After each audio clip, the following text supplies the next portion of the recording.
As Samuel Johnson once said, second marriages represent the triumph of hope over experience. Now, of course, I applaud that, the triumph of hope over experience. If people didn't take chances, the world would be a less joyous place. And of course, lawyers would have a whole lot less business. That said, first, congratulations on your marriage. Second of all, two things. One is rewrite your will or your estate plan, and two, consider a prenuptial. Now, if you don't rewrite your will or your estate plan, all kinds of bad things are going to happen when you die, because your new spouse will have certain claims and they will be inconsistent with your old estate plan, and that can just be a mess. And you got to decide, maybe your new spouse has enough money that you don't want to leave any money to your new spouse but to your kids, or vice versa. But you got to think about these things, and again, they're difficult decisions.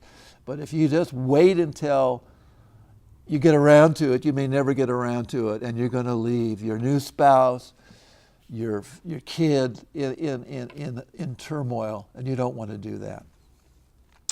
There's a particular problem if you have children from your prior marriage and your new spouse has children from a prior marriage. Now, most people want to combine their assets, and when the first one dies, the assets go to support the survivor. And at the end of that time, what's left is divided equally among the children of both prior marriages. And that's what a lot of people want. But of course, lawyers are very suspicious of human motivation. And one of the problems is, what happens if you were to die and then your spouse gets all of the property?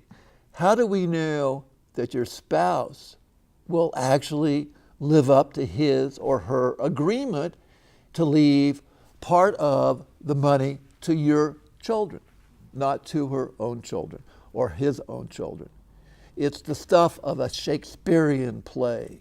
And I have a little couplet: tear my will 1,000 pieces, leave it all to my portly nieces. How do you avoid that from happening? A living trust can help you, because all the assets go into the living trust, and when the first person dies, it becomes irrevocable. And so the money that's left over will pass to the people that it's supposed to under the trust instrument. There is a problem, however, and the problem is this. You want to have the surviving spouse have enough money to live adequately, go on vacations or whatever.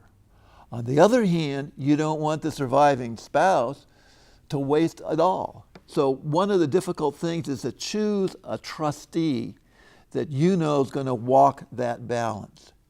Should, for example, the surviving spouse be able to buy a vacation home in San Diego? What happens if the surviving spouse gets remarried? Should that have any effect? What happens if the surviving spouse has to go into a nursing home?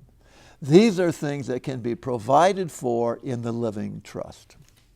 As to prenuptials, I remember seeing a cartoon, and it showed two kids by a water hole with what used to be a swing over the water. And the rope has obviously broken. And you obviously intuit that the third child has drowned. And one of the children is saying to the other, he says, listen, I'll go get a new rope. You go tell George's mom. One of the problems with a prenup is to tell the other party you want one. And just blame me. To say, on good legal advice, I should get one. A couple of things you want to cover. Basically, a prenup is simply an agreement between the parties, a written agreement between the parties. Tell you a couple of things you want to cover. One is prior debts. Some people bring in a lot of debts into the new marriage. What should become of them? Is that going to be part of the obligation of the new marriage to take care of those debts, or are they going to be separate and stay with the partner who brought them in? Second of all, and of course the big one that we're all familiar with, is what happens in divorce. Does the new spouse have rights to all of the property, or some of the property brought in, whatever. What about support obligations? These are things to be hammered out, to be thought about, because as you know, as we all know, divorces happen. And it's good to kind of clear the air and get that beyond there. Third of all, you might want to talk about inheritance that I've already discussed. It may be that the new spouse is not expecting any inheritance because they are already set because of their prior financial situation. The fourth thing is who takes out the garbage.